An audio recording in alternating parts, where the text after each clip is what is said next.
empty parking lots, locked buildings, and self-quarantined parishioners.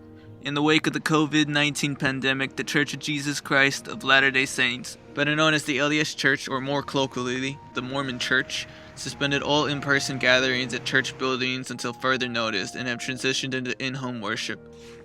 This global suspension of in-church activities and services began on February 24th when the LDS Church announced it was recalling and temporarily reassigning 113 of the 125 missionaries it had in the Hong Kong mission, with the remaining 17 being tested to see if they could be reassigned or sent home. However, as the pandemic began to worsen in March, more and more missions began to relocate until it was announced on March 20th that a substantial amount of missionaries serving missions abroad would be recalled home. The missionaries would go through a 14-day self-isolation period, after which they would be offered the choice of returning home early or being reassigned to a local mission within their home country.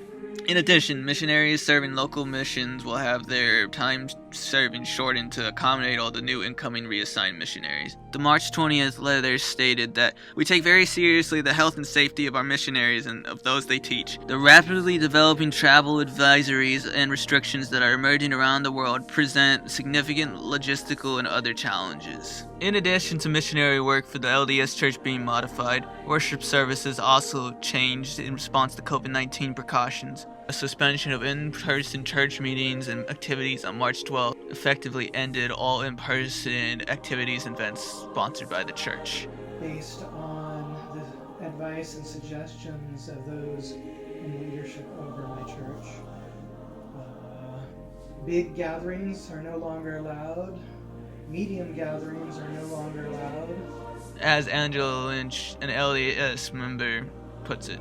Mark Jansen, the local stake director of public affairs in Elk Grove, explained that the transition to online, depending on where you are and what the particular direction is that comes from local stake presidencies, the local authorities in the church, and it varies according to where you are and where you live and what country you're in. Church members are still able to take communion or sacrament, as is known to the LDS Church, with the proper priesthood authorities in the home being given and administering it to their families once or twice a month. The church also provides priesthood service to families with incomplete homes or people living alone and in need of a priesthood authority to administer the sacrament. In addition to the modified sacrament experience, members of the church have been offered a type of online church experience to maintain a semblance of the feeling of worshiping together like before the crisis. Mark went on to say, some stake presidents have a monthly, not worship service, but almost like a mini stake conference. Other stake presidencies have a weekly activity where they do the same thing